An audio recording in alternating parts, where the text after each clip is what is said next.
오늘도 성령 하나님께서 우리 미션 153교회 이곳 가운데 함께 계시는 줄로 믿습니다.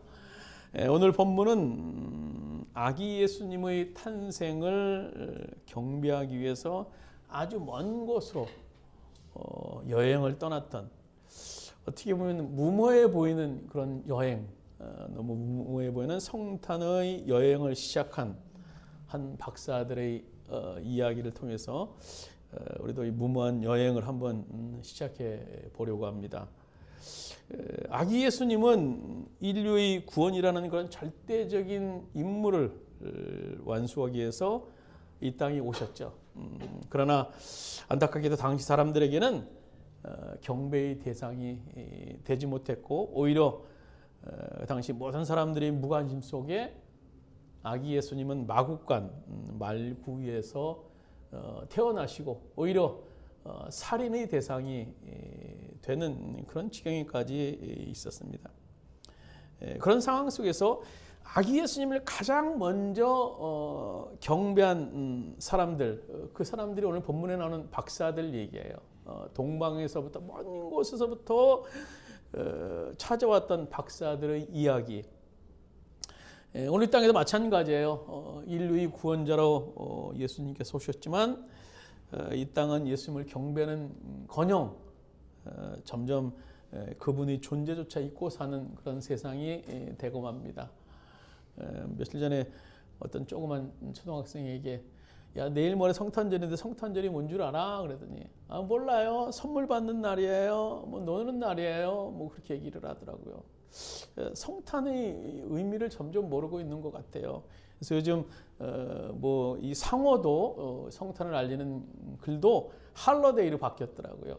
뭐 축 크리스마스 그것이 아니라 축 할러데이, 공휴일, 그냥 공휴일로 하루가 25일 예수님의 그 성탄일이 공휴일로 바뀌어버린 이런 세상, 성탄의 의미가 점점 사라지고 있는 지금의 세상입니다. 참 안타까운 일인데요. 성경은 성탄에 대해서 이렇게 말하죠. 우리 주보에 보시면 누가복음 2장 14절에 보시면 지극히 높은 것은 하나님께 영광이요 땅에서는 하나님이 기뻐하신 사람들 중에 평화로다 아니라.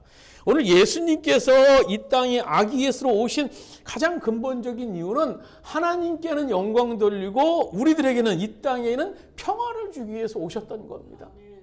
그 가장 근본, 평화의 근본 되시는 그분이 이 땅에 아기 예수로 오셨던 거예요. 근데 이 땅의 모습을 보면 점점 평화를 잃어버리고 있어요. 이 땅에 많은 사람들은 평화를 얘기하고 있지만 지구촌 곳곳은 전쟁이 일어나고 또 서로 먹고 살기 위해서 무역 전쟁도 일으키고 그래서 평화를 원하고 있는 것이 사실인지 의문을 가질 정도로 결국 지금 이 세상은요 평화를 상실한 그런 세대라고 해도 과언이 아닐 것 같아요. 이런 세상에 우리에게 필요한 것이 무엇이겠습니까? 그것은 진짜 평화예요. 진짜 평화.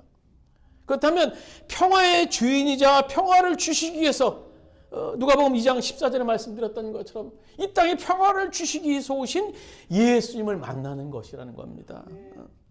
성탄의 이 아침 여러분 아기 예수님, 평화를 주시기 위해서 오신 그 아기 예수님을 만날 수 있는 그런 시간 되시길 바랍니다. 그래서 오늘 성경에서 아기 예수님을 간절히 만나기 원했던 이 동방의 박사들은요, 아주 비상한 방법으로 인도함을 받아서 어떻게 보면 무모해 보일 수 있는, 너무 무모해 보이는 이제 여행을 시작을 합니다. 그래서 결국 결론은 아기 예수님을 만나게 됐다라는 그런 얘기예요.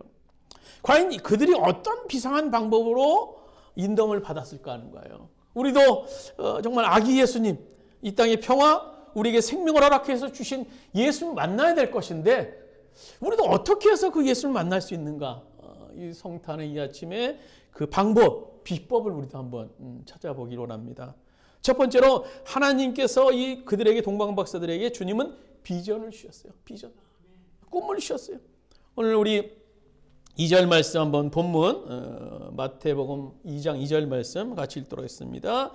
유대인의 왕으로 나신 이가 어디 계시나 우리가 동방에서 그의 별을 보고 그에게 경배하러 왔노라 하니. 오늘 본문에서 동방 박사들은요, 모험이라고 할 정도로 무모한 여행을 이제 시작을 해요. 그 여행이 어떻게 시작됐습니까? 1절 하반절에서 2절에 보시면, 우리가 읽은 성경에 보시면 동방의 박사들이 별을 보고 예루살렘까지 왔다라고 기록하고, 별을 보고. 그들은 어떻게 보면 무모한 그런 여행을 시작했던 거예요. 별을 보고 여행을 시작했어요. 동방이라는 곳이 뭐 정확히 어느 곳인지는 지금 표기되어 있지 않습니다만, 하여튼 먼 곳에서 별 하나를 보고 지금 예루살렘까지 그들이 찾아왔다라는 거예요. 그 별을 보고, 그 별을 보고 별의 주인을 찾기 위해서 여행을 시작했다라는 거예요. 너무 무모한 여행일 수 있는 겁니다. 너무 무모한 여행이에요. 그러나 오랜 기간 별을 연구하며 메시아의 별을 고대했던 그들에게는 충분한 어떤 근거가 있을 수 있어요. 그들은 어느 날 이제 천축 기계로 하늘의 별을 보다가 한 별을 발견했어요. 단순한 별이 아니에요. 평소에는 없었던 별인데 새로운 별 하나가 반짝이면서 떠오르는 것을 그들이 보고 직감을 하게 됩니다. 그동안 자신들이 연구하며 기다렸던 왕의 탄생, 메시아의 탄생, 인류를 구원할 메시아의 탄생임을 그들이 직감하게 됐다는 겁니다. 저거는 메시아의 별이야. 저건 메시아 별이야. 우리를 구원할 구원주의 별이야. 이 땅에 평화를 주시기 오실 구원주의 별이야. 라고 생각하고 이제 여행을 시작하게 된 것입니다. 그들은 자신들이 그토록 오랜 기간 기다려온 그런 하나님의 별을 보자마자 이제 달리기 시작했어요. 나는 인류의 구원자이신 메시아를 반드시 만나야 돼. 그리고는 그 별이 그들의 인생의 새로운 목표가 되기 시작했다는 겁니다. 얼마나 기뻤겠습니까? 이 땅에 평화를 주시고 오신 그 메시아, 성경에 기록되어 있는 그 메시아의 별이 하늘에서 반짝이기 시작했던 겁니다. 그래서 그들은 자신이 할 수 있는 것 중에 최고의 것을 가지고 머나먼 여행을 떠납니다. 그렇습니다. 그들은 한 별을 메시아 별로 직감하고 비전을 봤던 겁니다. 그 별을 통한 비전, 인류를 향한 그 비전, 동방을 향한 그 비전, 예루살렘을 향한 그 비전을 바라보고 박사들은 움직이기 시작합니다. 오늘 우리들도 동방 박사들처럼 하나님에 대한 비전을 발견하는 2026년 한 해가 되길 바랍니다. 여러분들 그 비전을 보실 수 있어야 돼요. 주님이 오신 그 뜻을 우리가 볼 수 있어야 돼요. 그냥 하루하루 막 버티면서 세워라 가라 의미 없이 또 다른 한 해를 그냥 만나는 것이 아니라, 맞이하는 것이 아니라 하나님 나라에 대한 비전을 발견하고 하나님의 복음을 위해서 또 하나님의 영을 인도함 받는 그런 할 일 많은 그런 한 해가 되기를 주님의 이름으로 축원드립니다. 2026년은 좀 바빴으면 좋겠어요, 우리가요. 그래서 새로운 비전을 발견한 사람은요, 가만히 안 있어요. 바빠요. 특별히 하나님 나라에 대한 비전을 발견한 사람은요, 정말 할 일 많아요. 주변의 사람들을 보면서 이 사람 저 사람 만나면서 이것저것 가면서요, 할 일이 얼마나 많이 보이는지 몰라요. 요한복음 21장에 보면요, 베드로는요, 하나님 나라에 대한 비전을 발견하기 전까지는 단순한 그런 먹고 살기 위한 어부에 불과했어요. 그러니까 처음에 예수님을 따라오라고 얘기를 했을 때 순종해서 따라가기는 했지만 뭐 별 생각 없었어요. 그냥 하나님 나라의 비전이고 뭐고 없이 그냥 따라다녔어요. 나는 물고기나 잡으련다. 얘들아, 물고기나 잡으러 우리 같이 갈릴리 바닷가 가자. 근데 예수님이 돌아가셨다라는 거예요. 그 얘기를 듣고 이제 진짜 물고기 잡는 일만 해야겠다. 딴 거 필요 없다. 그래서 어느 날 밤 이제 밤새도록 그물을 내렸어요. 근데 이상하게 그날은 한 마리의 물고기도 잡히지 않는 거예요. 근데 그 현장에 나타나신 예수님께서 베드로를 향해서 물고기를 그물을 오른편에 던지려라는 말씀을 순종하게 됐던 겁니다. 많은 물고기를 그가 잡게 됩니다. 그리고 예수님과 그가 독대의 시간을 갖게 됩니다. 예수님께서 베드로를 향해 말씀하시오. 내 양을 먹이라. 내 양을 먹이라. 내 양을 먹이라. 강력한 예수님 말씀 앞에 베드로가 끼어지고 맙니다. 그리고 회개하며 사명을 자각하고 하나님 나라에 대한 꿈을 꾸기 시작해요. 사실 이 베드로는요, 낯 놓고 기억자도 모를 정도로 좀 세상 말로 무식한 사람입니다. 또 성질은 얼마나 더럽습니까? 웬만하면 막 대들고 싸우고 막 하는, 말 붙이기도 어려운 그런 사람이에요. 정말 세상에 우리 주변에 보면 아유 저 인간 좀 없었으면 하는 그런 인간, 좀 심하게 얘기하면요, 그런 부류에 속할 수 있는 그런 사람이었습니다. 그러나 갈릴리 바닷가에서 예수를 만난 후에 그의 삶이 놀라울 정도로 바뀝니다. 이제 그는요, 이방인의 선교사로서 로마 각적 세계 곳곳에 복음을 전하는 사람으로 변하게 돼요. 이제 바빠요. 눈코 뜰 수 없이 바쁩니다. 하나님 나라에 대한 비전을 발견하고 있으니까 베드로가 가만히 있을 수 없었던 겁니다. 이제 막 바빠요. 막 달아다니고 수없이 많은 사람을 또 제자로 삼게 되고, 또 책도 써요. 성경에 베드로 전후서라는 훌륭한 또 글도 남기게 됩니다. 이런 일들이 어부 베드로에게 어떻게 가능했을까요? 그는 갈릴리 바닷가에서 예수를 만난 후에 하나님 나라에 대한 꿈을 꾸기 시작했어요. 어떤 꿈입니까? 예수님이 다 많이 얘기했던 겨자씨 하나의 꿈이에요. 어떤 사람이 겨자씨, 너무나 작은 보잘것없는 겨자씨 하나를 땅에 심었어요. 겨자씨가 자랍니다. 나물이 됩니다. 나물은 자라서 또 나무를 형성합니다. 그 나무는 가지를 펼칩니다. 얼마의 수없이 많은 푸른 가지가, 많은 가지가 그 나무에 펼쳐지게 됩니다. 그러자 새들이 날아와서 둥지를 틀고, 또 이 나무에 있는 새들이 안식할 수 있는 안식처, 또 많은 사람들이 그늘을 가질 수 있는 그런 안식처를 제공하게 된다는 겨자씨 너무나 작은 하나 속에 들어있는 꿈 이야기. 그 꿈을 베드로가 마음속 깊이 품고 있었던 것 같아요. 주님께서 오늘 이 시대에 우리를 주님의 제자로 부르셨어요. 각각 직분자들로서 또 주님께서 세우셨어요. 주님의 뜻 가운데 세우신 거예요. 그렇다면 주님께서 우리 각자에게 어떤 그 꿈이 있지 않을까요? 그 꿈이 있지 않을까요? 예수님께서 하다못해 참새 한 마리도 하나님 아버지 뜻 없이는 떨어뜨릴 수 없다라고 말씀하시는데, 하나님의 형상을 따라 지음받은 우리를 부르셔서 이 땅에 세우시고 이곳에 미션 이르삼 교회라는 이곳에 부르셨는데 그냥 보내셨겠습니까? 그냥 보내셨을까요? 그렇지만요, 지금 우리 현실을 보면, 우리 각자의 현실을 보면 참 작아요. 하나님이 나라는 존재를 부르셨겠어? 그냥 부르셨겠어요? 미션 이르삼 함께 이렇게 작은데 하나님이 부르셨겠어? 작아도 참 우리들이 너무나 작은 존재예요. 하지만 작은 겨자씨는 얼마 후에 어떻게 됩니까? 무성한 가지 커다란 나무로 성장해요. 무엇이 겨자씨를 그렇게 성장할 수 있게 만들었을까요? 뭐가 있었어요? 생명력. 겨자씨 안에 생명력이 있었기 때문이에요. 우리 역시 분명히 작아요. 우리 미션이라 함께 너무나 보잘것없이 세상적인 눈으로 작아요. 그러나 기억하세요. 우리 안에는 어마어마한 생명력이 있어요.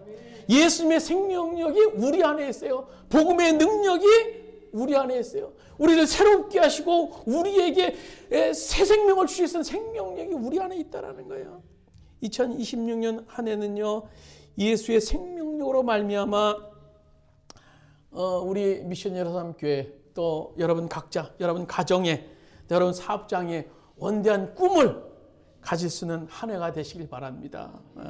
우리 자녀들 보고, 우리 가정 보면 참 한숨 나오고 한탄밖에 안 나오지만 하나님을 향한 그 꿈을 발견한다면요, 그 안에 있는 생명력을 우리가 보게 된다면요, 우리는 큰 꿈을 가질 수 있어요. 이제 우리 미션 예루살렘 교회가 저쪽에 서울에서 있다가 이곳으로 예배 쳐서도 좀 넓은 곳으로 왔습니다. 이제 마련되었으니까 이 빈자리만 채워주면 돼요. 이제 이 성도들 보내주시면 됩니다. 이제 얼마나 많은 성도들이 와도 우리는 수용할 수 있는 공간이 돼요. 이곳 말고도 또 옆에 근처에도 또 우리 100여 명 정도로 수용할 수 있는 그런 공간도 있어요. 이제 오셔서 예배드리고 마음껏 찬양하고, 또 이것이 얼마나 좋습니까? 이것은요, 뭐 북치고 장구치고 난리쳐도 이 장소는 뭐라 그럴 사람 없어요. 한번 와보세요. 저녁 되면 누구 소리가 더 큰가 아마 각 건물마다 경쟁을 하는 것 같아요. 막 옆에서는, 밑에서는 찬양 소리, 옆에서는 댄스 막 소리 막, 우리만 조용하니까 이거 존재감도 없는 것 같고 경쟁을 해요, 밤마다. 그러니까 여기서 마음껏 찬양하고 뭐 북치고 장구쳐도 뭐라 그럴 수 없는 공간, 하나님만을 찬양할 수 있는 좋은 공간을 하나님께서 더 넓은 것도 또 있고 하나님께서 공간을 우리에게 주셨어요. 이제 보내주셔서 우리 주님을 찬양하고 영광 돌리면 됩니다. 그래서 우리가 꿈을 가져야 된다는 거예요. 우리 가정의 자녀들을 보면서도, 우리 남편 아내를 바라보면서도, 또 우리 부모님을 바라보면서도 정말 한숨 짓는 것이 아니라 꿈. 내 눈으로 보면 소망이 없어 보이고 인간 눈으로 보면 절망적일 수밖에 없는 겁니다. 그러나 예수의 생명력, 예수의 능력으로 말미암아 그것을 바라볼 때 우리는 꿈을 가질 수 있는 거예요. 그 꿈, 겨자씨 한 알의 꿈, 작지만 보잘것없이 먼지보다 작지만 겨자씨 한 알이 큰 나무를 이루는 것처럼 우리가 그 꿈을 가질 수 있어야 돼요. 그러기 위해서는요, 우리가 가슴을 설레게 하는 그런 비전을 먼저 발견해야 됩니다. 오늘 동방의 박사들이 별을 보고 먼 길도 마다하지 않고 떠날 수 있었던 것, 그것은 뭡니까? 그것은 하늘의 별을 통해서 하나님의 비전을 발견했기 때문이에요. 인류를 향한 비전을 발견했기 때문인 겁니다. 그래서 그들이 가슴을 설레게 할 수 있는 그 비전을 오늘 박사들이 본 겁니다. 첫 번째는 그들의 비전을 발견하게 하나님께서 인도하셨고요. 두 번째는요, 하나님은 그들을 말씀을 의지하게 하십니다. 오늘 본문에서 동방 박사들이 어느 날 앞에도 말씀드렸던 것처럼 이상한 별 하나를 보고 근데 이것은 자연스러운 별이 아니라라는 사실을 그들이 직감하고 초자연적인 별로서 하나님께서 기적적으로 나타낸 별임을 그들이 직감하게 됩니다. 강력한 빛을 발하면서 하늘의 혜성같이 등장한 별의 출현을 그들이 보는 그 순간 박사들은 메시아다 하면서 여행을 시작을 하게 됩니다. 근데 이 장면에서 우리가 오해하는 대목 가운데 하나가 있어요. 그건 뭔가 하면 우리가 조금 전에도 또 불렀던 찬양에도 그런 뉘앙스가 있는데요. 동방의 박사들이 계속해서 별을 따라왔다라는 거. 별이 한 번 나타난 다음에 그 별이 계속 동방 박사들이 길을 인도해서 그들이 별을 보고 사막을 건너 물을 건너 또 들을 지나서 예루살렘까지 왔다. 그렇게 성경은 기록하고 있지 않더라고요. 성경을 기록을 보면요, 별이 한번 딱 나타났지만 그 다음에 별이 곧 사라졌어요. 그들은 단지 이 별이 이 최초의 출현을 통해서 메시아가 오셨다라는 확신을 가지게 되었을 뿐이었던 겁니다. 그리고 그들은 어떻게 했습니까? 구약의 말씀에 의지해서 예루살렘까지 오게 됐던 거예요. 사실은요. 발람 선지자의 예언 또 말씀이 있죠. 민수기 24장 17절에 보면 한 별이 야곱에게서 나올 것이다. 한 통치 지팡이가 이스라엘에서 일어설 것이다. 그가 모압을 이마를 칠 것이다. 여러 곳곳에서 예수님의 아기 예수 통치자의 메시아의 탄생을 이제 이뿐만 아니라 얘기하는 것을 성경에서 볼 수 있어요. 그래서 본문에서 동방 박사들은요, 예루살렘에 와서 그곳 사람들에게 이제 붙들고 물어보는 거예요. 성경이 예루살렘까지 왔는데 아마 이 동방 박사들은 좀 더 깊은 성경적인 그런 연구나 지식은 없었던 것 같아요. 그래도 예루살렘까지는 말씀에 의지해서 왔어요. 그래서 그곳에 와서 사람들에게 묻는 거예요.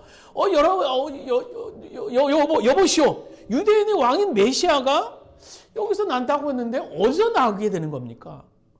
그 얘기를 이제 유대 학자들, 제사장들과 서기관들이 듣게 됐던 거예요. 그래서 그들의 도움을 통해서 성경에 의하면 그분은 베들레헴에서 탄생하신다라는 사실을 그들에게 전해 듣게 됐던 겁니다.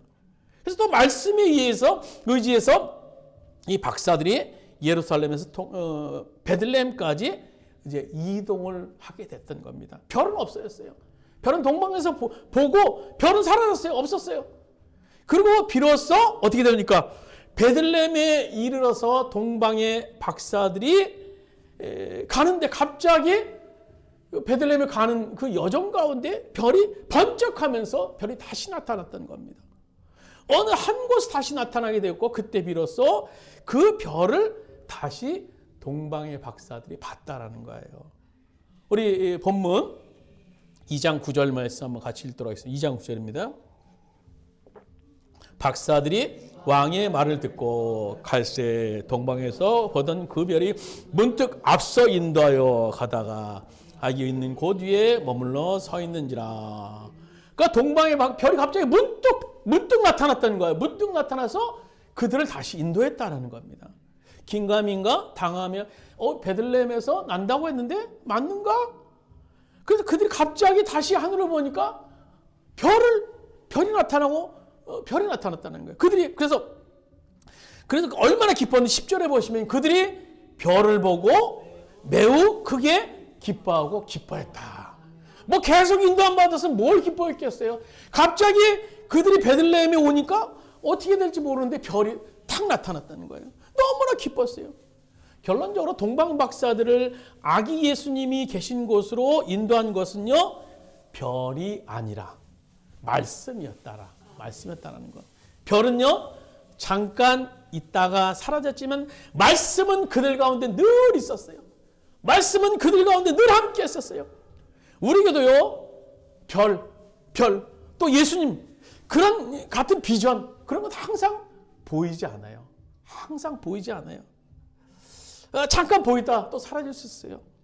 박사들에게 동방에 잠깐 있다 사라진 별처럼 우리의 비전도 그 예수님도 금방 보이지 않을 수 있는 그런 시간이 참 많아요. 그렇다면 우리가 새해에도 하나님의 구체적인 인도 또 계속적인 인도를 경험해야 될 텐데 어떻게 해야 됩니까? 더욱이 하나님의 말씀을 보셔야 된다는 거예요. 하나님 말씀을 가까이 하셔야 된다는 거예요.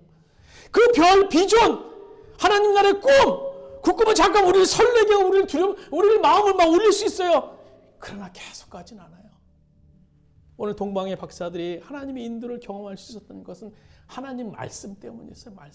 말씀에 의지해서 구약의 말씀, 또 사도들의 또 선지자들의 말씀, 그들이 말씀을 따라 여기까지 오게 됐던 겁니다. 비전은 어느 한순간 보이지 않을 수 있지만 말씀은 우리 가운데 있습니다. 별이 사라진 그때에도 동방 박사들은 절망하지 않고 말씀을 의지해서 주님께 인도함을 받을 수 있었던 것입니다. 그들이 어떻게 해서 아기 예수님을 만날 수 있었습니까? 첫 번째로 그들은 주님의 비전을 봤어요. 그리고 더 나아가서 말씀을 의지해서 지금 여기까지 오게 됐습니다. 그리고 마지막으로 그들은 주님을 예배하는 사람을 하나님께서 만드십니다. 주님만을 예배하는 사람들. 우리가 하나님의 인도함을 받는다는 말을 들을 때 무엇이 우리들의 가장 커다란 관심사가 될까요? 예를 들어서 막연히 어떤 사업을 이제 시작하려고 해요. 하나님, 저 무슨 사업을 시작하려고 합니다. 하나님 좀 인도해 주십시오. 인도해 주십시오. 인도해 주십시오. 그래서 어떻게 뭘부터 해야 됩니까? 뭐부터 해야 됩니까? 어떤 사업을 시작해야 됩니까? 어떻게 하나님 나를 인도하실까요? 하는 관심을 갖게 됩니다. 또 우리가 젊은 남녀가 배우자를 선택할 때도 마찬가지예요. 하나님의 인도를 받고 싶습니다. 하나님 어떻게 인도하시겠습니까? 어떻게 인도하시겠습니까? 우리는 또 이 사람 저 사람을 생각하면서 당연히 그런 생각을 하게 되죠. 그러나 우리가 하나님의 인도를 경험하고자 할 때 가장 중요한 사실이 있어요. 청교도 설교가였던 토마스 왓슨이라는 사람이 이런 말을 했습니다. 하나님이 성도들을 인도하실 때 첫 번째로 하나님 자신에게로 인도하신다. 이 말은요, 우리 모든 삶의 초점은 하나님의 영광에 두어야 된다라는 말씀이에요. 새로운 사업을 통해서도 하나님이 어떻게 인도하실까? 그 전에 하나님께 영광 돌릴 수 있는 길이 어떤 것인가를 먼저 우리가 생각해야 된다는 거예요. 우리가 새로운 가정, 새로운 배우자를 만날 때도 이 배우자를 통해서 어떻게 하나님과 영광을 돌릴 수 있는 과정을 만들 수 있을까? 그것을 먼저 생각해야 된다는 거예요. 오늘 동방 박사들은요, 메시아의 별을 발견한 처음부터 분명한 목표를 가지고 있어. 분명한 목표. 흔들리지 않는 목표. 그들이 메시아를 만남으로 자신이 내가 출세해야 될 것이다. 내가 뭐 이름을 뭐 만방에 알려야 될 것이다. 그것이 아니었어요. 당시 박사들은요, 부와 명예는 충분히 가진 그런 그룹이에요. 그들에게 더 이상 뭐 부와 명예 없어도 살 수 있는 사람입니다. 그러나 그들에게 분명한 하나의 목표가 있었어요. 2절에 보시면 이렇게 말합니다. 우리가 동방에서 그의 별을 보고 그에게 경배하러 왔다. 그에게 경배하러 왔다. 오늘 이 동방의 박사들 먼 곳에서 그들이 하나의 그 초점, 그를 경배하기 위해서, 그 아기의 기술을 경배하기 위해서 왔다라는 거예요. 우리들의 소망이신 메시아, 그 앞에 나는 엎드리고 싶다. 만왕의 왕이신 그분 앞에 나는 경배하고 싶다. 그 열망을 가지고 오늘 아기 예수님께 찾아오게 된 겁니다. 하나님은 이 열망을 무시하지 않으셨어요. 그래서 그들을 아기 예수님께 과정을 통해서 그들을 인도하십니다. 하늘의 별을 통해서, 또 하나님의 말씀을 통해서, 또 초자연적인 섭리를 통해서 그들을 마침내 이 땅에 오신 하나님 앞으로 인도하게 하십니다. 오늘 11절에 그들이 메시아를 만나는 감격의 장면이 나옵니다. 우리 한번 같이 읽도록 하겠습니다. 집에 들어가 아기와 그의 어머니 마리아가 함께 있는 것을 보고 엎드려 아기께 경배하고 보배압을 열어 황금과 유향과 모략을 예물로 드리니라. 집에 가서 아기 예수가 있는 마을관에 들어가서 동방 박사들 맨 먼저 무슨 일을 했냐면 아기 예수께 경배했어요. 아기 예수께. 그 모친 마리아가 함께 있는 것을 보고 엎드려 아기 예수께 경배합니다. 경배의 대상은 뭡니까? 한 분밖에 없어요. 경배의 대상. 한 분.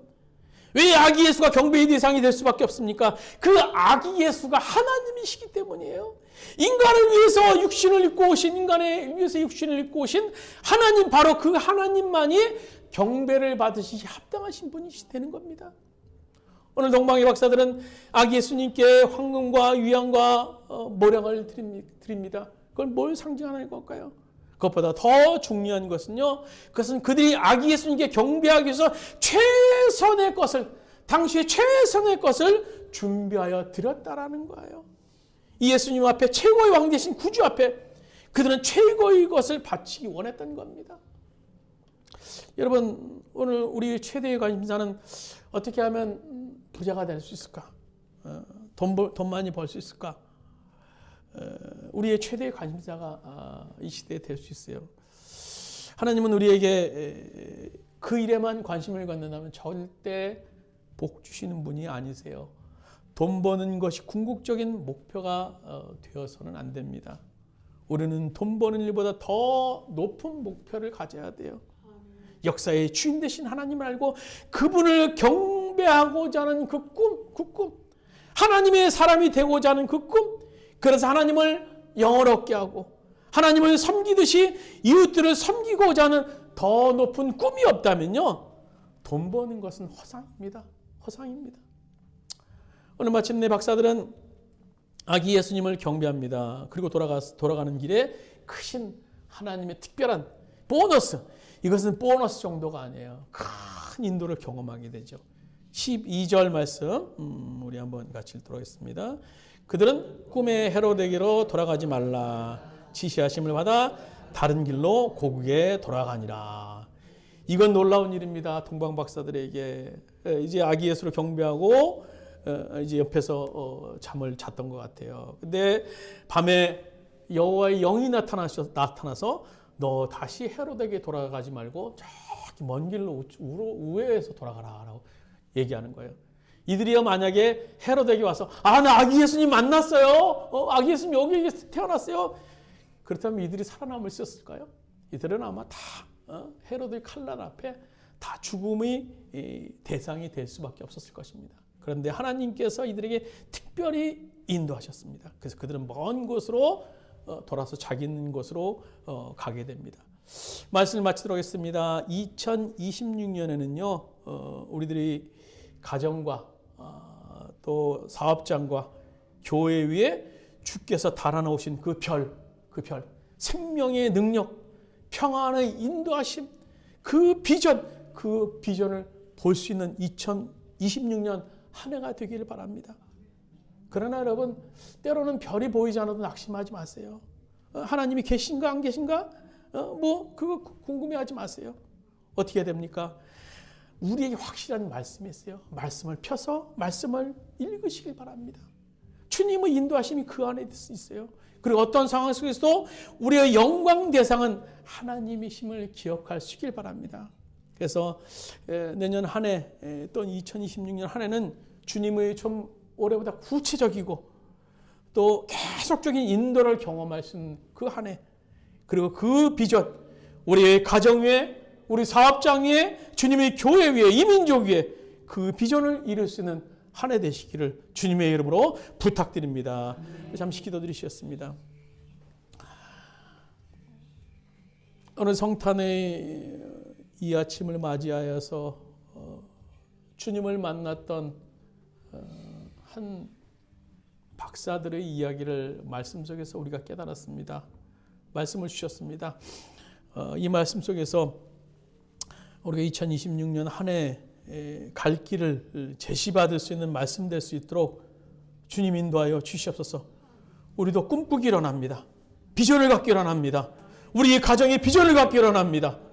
얻은 것 같고 소망이 없고 정말 아무것도 아닌 것 같고 우리 자식을 보면 또 우리 남편과 아내를 바라보면 또 우리 부모를 바라보면 절망적인 상황인 것 같지만 그 상황 속에서 꿈꿀 수 있기를 원합니다. 꿈꿀 수 있기를 원합니다. 주님이 주시는 그 비전을 발견할 수 있기를 원합니다. 생명력이 우리 안에 있기에, 복음의 능력이 우리 안에 있기에 얼마든지 할 수 있고 변화받을 수 있고 새로워질 수 있고 또 새 생명을 할 수 있다는 그 소망이 우리들 안에 있기를 원합니다. 주여, 2026년 안에 우리의 가정을 이루어 주시고 우리 사업장을 이루어 주시고 또 우리의 미션 123 교회를 이루어 주셔서 주님의 놀라운 그 능력들을 행할 수 있는 우리들 될 수 있도록 주께서 인도하여 주시옵소서. 이제는 우리 주 예수 그리스도의 은혜와 하나님 아버지의 무한하신 사랑하심과 보혜사 성령님이 감화 감동 내 교통하시는 은총이 이 땅에는 평화를 주시겠소, 하늘의 영광을 주시겠소, 또 이 땅에 평화를 주시겠소 오신 그 예수님의 탄생을 기념하면서 그 예수님과 동행하는 삶을 살기 원하는 우리 모든 미션 123교회 성도들 머리 위에 또 그의 가정의 사업장과 직장이 이 땅의 모든 교회 위에 이제부터 언제까지 함께 하시기를 간절히 축원하옵나이다. 아멘.